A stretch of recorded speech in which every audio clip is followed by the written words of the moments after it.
La résolution de problème, rien de plus simple, c'est pas bien sorcier. On a un problème, on se pose quelques questions et on le résout. Alors, pourquoi est-ce que nous avons des problèmes récurrents? Pourquoi est-ce que ce sont toujours les mêmes problèmes qui reviennent et que nous n'arrivons pas à résoudre dans le cadre de l'entreprise?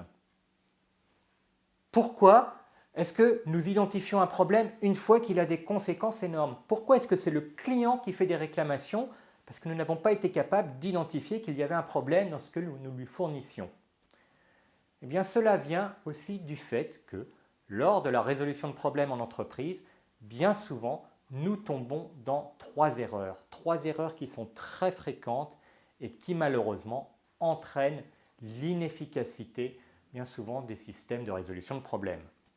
Nous vous proposons de voir ces trois erreurs fréquentes lors de la résolution de problèmes en entreprise lors d'une webconférence gratuite, conférence en ligne, accessible depuis un ordinateur, un téléphone, une tablette.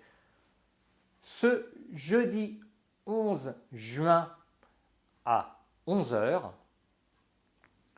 où nous allons vous présenter trois erreurs fréquentes. La crise aiguë de Lucky Luke qui malheureusement fait que les problèmes reviennent régulièrement alors que nous pensions les avoir résolus. Et aussi, pour ceux qui savent se prémunir de la crise aiguë de Lucky Luke, le problème du mal de Rodin qui va lui faire en sorte que nous n'avons jamais réussi à agir.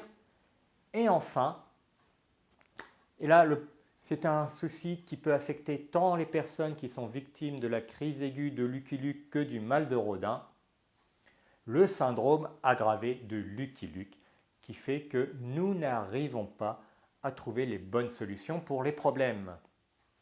Retrouvez-nous lors de cette conférence en ligne gratuite, jeudi 11 juin à 11 h, où je vous présenterai, moi, Jean-François Lopez, directeur des opérations à la société de conseil Viadeclic, et notre expert invité, directeur technique de Segula en Slovaquie, Frédéric Jacques, fort de son expérience opérationnelle d'expert de l'amélioration continue. À jeudi 11 juin.